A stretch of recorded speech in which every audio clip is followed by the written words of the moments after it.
ಸಖತ್ ಖಾರ ಬಣ್ಣ ಮತ್ತು ರುಚಿ ಆಚಿ ಚಿಲ್ಲಿ ಪೌಡರ್. ಬೆಳಗಾವಿಯಲ್ಲಿ ಡಿಸಿಎಂ ಡಿಕೆ ಶಿವಕುಮಾರ್ ಅವರು ನಂಬರ್ ಗೇಮ್ ಅನ್ನು ಶುರು ಮಾಡಿದ್ದಾರೆ. ತಡರಾತ್ರಿ 60ಕ್ಕೂ ಹೆಚ್ಚು ಮಂದಿಗೆ ಡಿನ್ನರ್ಗೆ ಆಹ್ವಾನಿಸಿದ್ದಾರೆ ಡಿಸಿಎಂ ಡಿಕೆ ಶಿವಕುಮಾರ್. ಸಿದ್ದು ಬಣದ ನಾಯಕರಿಗೂ ಕೂಡ ಆಹ್ವಾನವನ್ನ ನೀಡಿದ್ದಾರೆ ಡಿಕೆಶಿ. ಬೆಳಗಾವಿಯಲ್ಲಿ ಡಿಸಿಎಂ ಡಿಕೆ ಶಿವಕುಮಾರ್ ಅವರು ನಂಬರ್ ಗೇಮ್ ಅನ್ನ ಶುರು ಮಾಡಿದ್ದಾರೆ. ತಡರಾತ್ರಿ 60ಕ್ಕೂ ಹೆಚ್ಚು ಮಂದಿಗೆ ಡಿನ್ನರ್ಗೆ ಆಹ್ವಾನವನ್ನ ನೀಡಿದ್ದಾರೆ ಡಿಕೆ ಶಿವಕುಮಾರ್. ಸಿದ್ದು ಬಣದ ನಾಯಕರಿಗೂ ಆಹ್ವಾನವನ್ನ ನೀಡಿದ್ದಾರೆ ಡಿಸಿಎಂ ಡಿಕೆ ಶಿವಕುಮಾರ್ ಅವರು. ಸಚಿವರಾದ ಮುನಿಯಪ್ಪ, ಮಾಂಕಾಳು ವೈದ್ಯ ಅವರು ಇದರಲ್ಲಿ ಭಾಗಿಯಾಗಿರುವುದು ಸಾಕಷ್ಟು ಕುತೂಹಲವನ್ನ ಮೂಡಿಸ್ತಾ ಇದೆ. 30ಕ್ಕೂ ಹೆಚ್ಚು ಶಾಸಕರು ಮಾತ್ರ ಔತಣಕೂಟಕ್ಕೆ ಭಾಗಿಯಾಗಿದ್ದಾರೆ. ಕಾಂಗ್ರೆಸ್ನ ಬಹುತೇಕ ಒಕ್ಕಲಿಗ ಶಾಸಕರು ಇದರಲ್ಲಿ ಹಾಜರಾಗಿದ್ದರು. ಸಿಎಂ ಬದಲಾವಣೆ ಹಾಗೂ ಡೆಲ್ಲಿ ಪ್ರವಾಸದ ಬಗ್ಗೆ ಚರ್ಚೆಯನ್ನ ನಡೆಸಲಾಗಿದೆ ಎನ್ನುವ ಮಾಹಿತಿ ಲಭ್ಯವಾಗ್ತಾ ಇದೆ. ರಾಜ್ಯ ರಾಜಕಾರಣದಲ್ಲಿ ಈಗಾಗಲೇ ನಾಯಕತ್ವ ಬದಲಾವಣೆ ವಿಚಾರ ಸಾಕಷ್ಟು ಚರ್ಚೆಗೆ ಗ್ರಾಸವಾಗ್ತಾ ಇದೆ. ಒಂದು ಕಡೆ ಸಿಎಂ ಸಿದ್ದರಾಮಯ್ಯನವರು 5 ವರ್ಷಗಳ ಕಾಲ ನಾನೇ ಮುಖ್ಯಮಂತ್ರಿ ಆಗಿರ್ತೇನೆ ಅಂತ ಬಹಿರಂಗವಾಗಿ ಹೇಳಿಕೆಯನ್ನ ನೀಡ್ತಾ ಇದ್ರು. ಮತ್ತೊಂದು ಕಡೆ ಡಿಸಿಎಂ ಡಿಕೆ ಶಿವಕುಮಾರ್ ಅವರು ಟೆಂಪಲ್ ರನ್ ಅನ್ನ ಮಾಡ್ತಾ ಇದ್ರು. ಜೊತೆಗೆ ತೆರೆಮರೆಯಲ್ಲಿ ಎಲ್ಲೋ ಒಂದ್ ಕಡೆ ಕಸರತ್ತನ್ನ ನಡೆಸ್ತಾ ಇದ್ರು. ಅದಾದ ಬಳಿಕ ಮಲ್ಲಿಕಾರ್ಜುನ್ ಖರ್ಗೆ ಅವರು ಈಗಾಗಲೇ ರಾಜ್ಯಕ್ಕೆ ಆಗಮಿಸಿ ಒಂದು ಅಭಿಪ್ರಾಯವನ್ನ ಸಂಗ್ರಹಿಸಿದ್ರು. ಶಾಸಕರು ಹಾಗೂ ಸಚಿವರ ಜೊತೆ ಮಾತುಕತೆಯನ್ನ ನಡೆಸಿ ಅಭಿಪ್ರಾಯವನ್ನ ಸಂಗ್ರಹಿಸಿದ್ರು.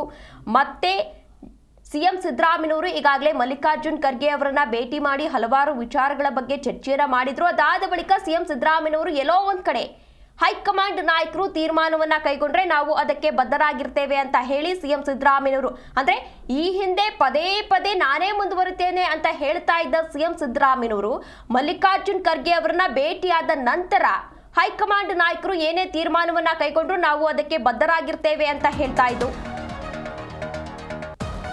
ಕುಂದಾನಗರಿಯಲ್ಲಿ ಡಿಕೆ ಶಿವಕುಮಾರ್ ಅವರು ಶಕ್ತಿ ಪ್ರದರ್ಶನವನ್ನ ತೋರಿದ್ದಾರೆ. ಆಪ್ತರಿಗೆ ಡಿನ್ನರ್ ಅನ್ನ ನೀಡಿ ಸಿಎಂ ಸಿದ್ದರಾಮಯ್ಯನವರಿಗೆ ಕೌಂಟರ್ ಅನ್ನ ನೀಡಿದ್ರ ಡಿಕೆ ಶಿವಕುಮಾರ್ ಅವರು ಎನ್ನುವ ಪ್ರಶ್ನೆ ಎದುರಾಗ್ತಾ ಇದೆ. ಬೆಳಗಾವಿ ಹೊರವಲಯದ ಖಾಸಗಿ ರೆಸಾರ್ಟ್ನಲ್ಲಿ ಡಿಕೆ ಶಿವಕುಮಾರ್ ಅವರು ಔತಣಕೂಟವನ್ನ ಅರೇಂಜ್ ಮಾಡಿದ್ರು. ನಾಯಕತ್ವದ ಬದಲಾವಣೆ ಚರ್ಚೆ ವಿಚಾರಕ್ಕೆ ಸಂಬಂಧಪಟ್ಟಂತೆ ಈಗಾಗಲೇ ಸಾಕಷ್ಟು ವಿಚಾರದ ಬಗ್ಗೆ ಚರ್ಚೆಯನ್ನ ಕೂಡ ಮಾಡಲಾಗಿದೆ. ಸಾಕಷ್ಟು ಕುತೂಹಲವನ್ನ ಮೂಡಿಸ್ತಾ ಇದೆ. ಅಂದ್ರೆ ಇಲ್ಲಿ ಇಬ್ಬರೂ ನಾಯಕರು ಕೂಡ ಬೇರೆ ಬೇರೆಯಾಗಿ ಬಹಿರಂಗವಾಗಿ ಹೇಳಿಕೆಯನ್ನ ನೀಡ್ತಾ ಇದ್ದಂತಹ ನಾಯಕರು ಒಂದು ಟಿಫನ್ ಮೀಟಿಂಗ್ ಅಂದ್ರೆ ಬ್ರೇಕ್ಫಾಸ್ಟ್ ಮೀಟಿಂಗ್ ಅನ್ನ ಮಾಡುವ ಮುಖಾಂತರ ನಾವಿಬ್ರು ಕೂಡ ಒಗ್ಗಟ್ಟಾಗಿರ್ತೀವಿ, ಒಗ್ಗಟ್ಟಾಗಿ ಕೆಲಸವನ್ನ ಮುಂದುವರಿಸ್ತೇವೆ ಅನ್ನೋ ರೀತಿಯಲ್ಲಿ ಈಗಾಗಲೇ ಒಗ್ಗಟ್ಟನ್ನ ಪ್ರದರ್ಶಿಸಿದ್ರು. ಅದಾದ ಬಳಿಕ ಸಿದ್ದರಾಮಯ್ಯನವರ ಪುತ್ರ ಯತೀಂದ್ರ ಸಿದ್ದರಾಮಯ್ಯನವರು ಕೂಡ ಮೊನ್ನೆ ಎಲ್ಲ 5 ವರ್ಷಗಳ ಕಾಲ ನಮ್ಮ ತಂದೆಯವರೇ ಸಿಎಂ ಆಗಿ ಮುಂದುವರಿತಾರೆ ಅನ್ನೋ ಹೇಳಿಕೆಯನ್ನ ನೀಡಿದ್ರು. ಅದು ಕೂಡ ಸಾಕಷ್ಟು ಚರ್ಚೆಗೆ ಗ್ರಾಸವಾಗಿತ್ತು. ಅವರ ಹೇಳಿಕೆ ಡಿಕೆ ಬಣದ ಆಪ್ತರೇನಿದ್ದಾರೆ ಅವರಿಗೆ ಒಂದು ರೀತಿಯಲ್ಲಿ ಕುತೂಹಲವನ್ನ ಮೂಡಿಸಿತ್ತು. ಸಾಕಷ್ಟು ಆಕ್ರೋಶವನ್ನ ಕೂಡ ವ್ಯಕ್ತಪಡಿಸಿದ್ರು. ಇದೀಗ ಡಿಸಿಎಂ ಡಿಕೆ ಶಿವಕುಮಾರ್ ಅವರು ಔತಣಕೂಟವನ್ನ ಅರೇಂಜ್ ಮಾಡಿರೋದು ಸಾಕಷ್ಟು ಕುತೂಹಲವನ್ನ ಮೂಡಿಸ್ತಾ ಇದೆ. ಏನಾಗಿರಬಹುದು ಡಿಕೆಶಿ ಅವರ ಒಳಮರ್ಮ ಎನ್ನುವ ಪ್ರಶ್ನೆಯೂ ಕೂಡ ಇದೇ ಸಂದರ್ಭದಲ್ಲಿ ಎದುರಾಗ್ತಾ ಇದೆ. 60ಕ್ಕೂ ಹೆಚ್ಚು ಮಂದಿಗೆ ಇಲ್ಲಿ ಔತಣಕೂಟವನ್ನ ಅರೇಂಜ್ ಮಾಡಲಾಗಿದೆ. ಅದರಲ್ಲೂ ಕೂಡ ಸಿಎಂ ಬಣದ ಕೆಲವೊಂದಷ್ಟು ನಾಯಕರು ಇದರಲ್ಲಿ ಭಾಗಿಯಾಗಿದ್ದಾರೆ. ಸಚಿವರಾದ ಮುನಿಯಪ್ಪ, ಮಾಂಕಾಳು ವೈದ್ಯ ಅವರು ಇದರಲ್ಲಿ ಭಾಗಿಯಾಗಿರೋದು ಸಾಕಷ್ಟು ಕುತೂಹಲವನ್ನ ಮೂಡಿಸ್ತಾ ಇದೆ. ಅಂದ್ರೆ ಇಲ್ಲಿ ಡಿಸಿಎಂ ಡಿಕೆ ಶಿವಕುಮಾರ್ ಅವರು ಎಲ್ಲಾ ನಾಯಕರ ಮನವೊಲಿಸೋ ಪ್ರಯತ್ನವನ್ನ ಮಾಡ್ತಾ ಇದ್ದಾರಾ ಎನ್ನುವ ಪ್ರಶ್ನೆಯೂ ಕೂಡ ಇದೇ ಸಂದರ್ಭದಲ್ಲಿ ಎದುರಾಗ್ತಾ ಇದೆ.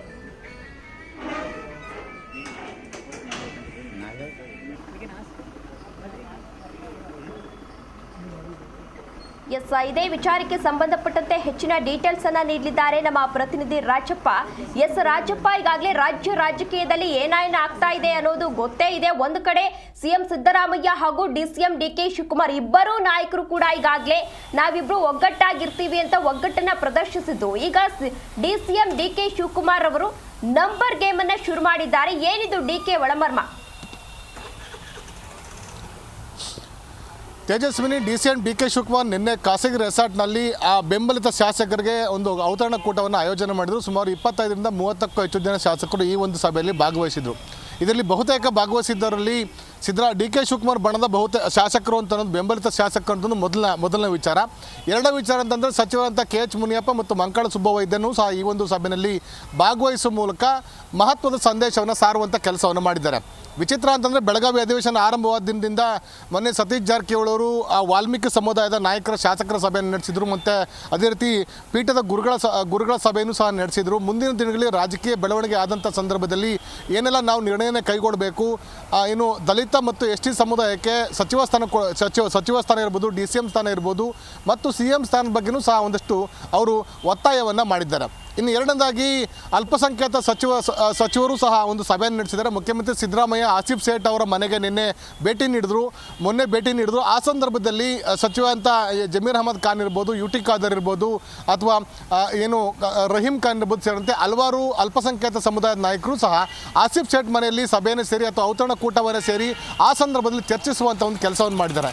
ಇನ್ನು ಮುಂದುವರೆದ ಭಾಗವಾಗಿ ಸಚಿವ KH ಮುನಿಯಪ್ಪ ಅವರು ಸಹ ಮಾದಿಗ ಸಮುದಾಯದ ದಂಡೋರ ಸಮಿತಿಯನ್ನು ಸಭೆಯನ್ನು ಮಾಡಿದರು. ರಾಷ್ಟ್ರೀಯ ಸಭೆಯನ್ನು ಆಯೋಜನೆ ಮಾಡುವ ಮೂಲಕ ಅವರು ಸಹ ತಮ್ಮದೇ ಆದಂಥ ನಿಲುವಳಿ, ವಿಶೇಷವಾಗಿ ಮೀಸಲಾತಿ ಪರ ವಿಚಾರ ಇರ್ಬೋದು ಮತ್ತು ಮುಂದಿನ ದಿನಗಳಲ್ಲಿ ಒಂದು ವೇಳೆ ರಾಜಕೀಯ ಸ್ಥಿತ್ಯಂತರ ಆದರೆ ಸಮುದಾಯನ ಒಗ್ಗಟ್ಟಿಗೆ ನಿಲ್ಲಬೇಕು ಅಂತ ಸಂದೇಶವನ್ನು ಮುನಿಯಪ್ಪ ಅವರು ಸಾರ್ತಿದ್ದಾರೆ.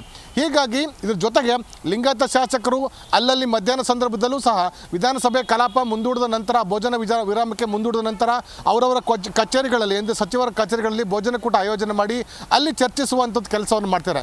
ಈಗ DCM ಅವರು ನಿನ್ನೆ ಒಂದು ಸಭೆಯನ್ನು ಆಯೋಜನೆ ಮಾಡಿದ್ದಾರೆ. ಅವರು ಈ ಒಂದು ಸಭೆಗೆ ಸುಮಾರು 60ಕ್ಕೂ ಹೆಚ್ಚು ಜನ ಶಾಸಕರು ಭಾಗವಹಿಸ್ತಾರೆ ಅಂತ ಮಾಹಿತಿ ಇತ್ತು. ಆದರೆ ಅಂತಿಮವಾಗಿ ಸುಮಾರು 30ಕ್ಕೂ ಹೆಚ್ಚು ಜನ ಶಾಸಕರು ಮತ್ತು 2 ಸಚಿವರು ಭಾಗವಹಿಸಿದ್ದಾರೆ. ಒಟ್ಟಾರೆಯಾಗಿ ಬೆಳಗಾವಿಯಲ್ಲಿ ನಡೆತಿರುವಂಥ ರಾಜ್ಯ ರಾಜಕಾರಣ, ಅಧಿಕಾರ ಹಂಚಿಕೆ ಸೂತ್ರ, CM ಸಿದ್ದರಾಮಯ್ಯ ಮಗ ಯತೀಂದ್ರ ಸಿದ್ದರಾಮಯ್ಯ ಕೊಟ್ಟಂಥ ಹೇಳಿಕೆ ನಂತರ ಮತ್ತಷ್ಟು ತಿರುವುಗಳನ್ನು ಪಡ್ಕುವಂಥ ಪ್ರಯತ್ನ ನಡೀತದೆ. ಪ್ರತ್ಯೇಕವಾಗಿ ಶಾಸಕರುಗಳು ಸಚಿವರುಗಳು ಸಭೆಯನ್ನು ನಡೆಸುವ ಮೂಲಕ ಅಧಿಕಾರ ಹಂಚಿಕೆ ಸೂತ್ರ ಪ್ರಕಾರ ಅಧಿಕಾರ ಬದಲಾವಣೆ ಆಗುತ್ತೆ ಅನ್ನೋ ಒಂದು ಸಂದೇಶವನ್ನು ಸ್ಪಷ್ಟವಾಗಿ ಇವರೆಲ್ಲರೂ ಸಹ ಸಾರ್ತಾ ಇದ್ದಾರೆ. DK ಶಿವಕುಮಾರ್ ಮತ್ತು CM ಸಿದ್ದರಾಮಯ್ಯರು ಉಪಹಾರ ಕೂಟದ ನಂತರ ಪಕ್ಷದ ವರಿಷ್ಠರು ತೆಗೆದುಕೊಳ್ಳುವ ತೀರ್ಮಾನಕ್ಕೆ ನಾವು ಬದ್ಧ ಅಂತ ಹೇಳಿದರು. ಆದರೆ ಬೆಳಗಾವಿ ಬಂದ ನಂತರ ಅಧಿಕಾರ ಹಂಚಿಕೆ ಸೂತ್ರವನ್ನು ಪಕ್ಷದ ವರಿಷ್ಠರು ಯಾವ ಸಂದರ್ಭ ತೆಗೆದುಕೊಳ್ತಾರೆ ಅಲ್ಲಿಯ ತನಕ ನಾನು ಅಧಿಕಾರದಲ್ಲಿ ಮುಂದುವರ್ತೀನಿ ಅಂತ ಮುಖ್ಯಮಂತ್ರಿ ಹೇಳಿದರು.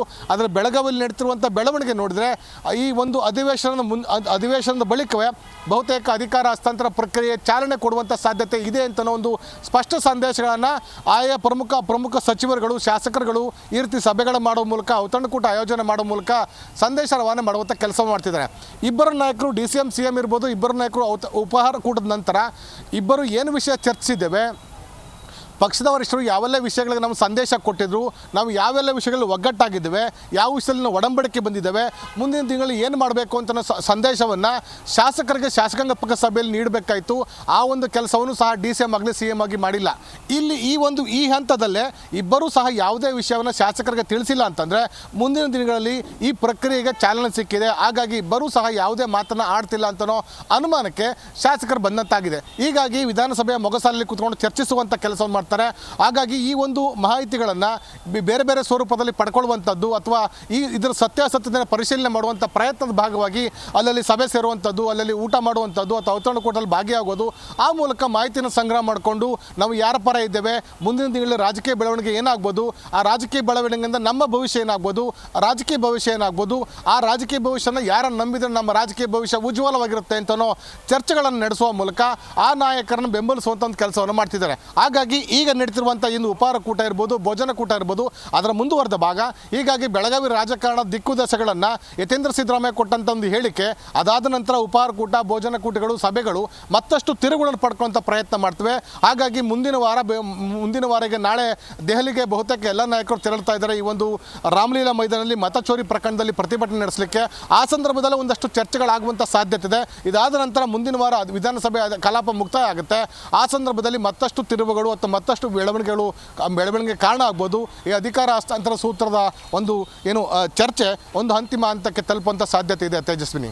ಓಕೆ, ಧನ್ಯವಾದ ರಾಜಪ್ಪ ತಮ್ಮೆಲ್ಲ ಡೀಟೇಲ್ಸ್ಗಾಗಿ.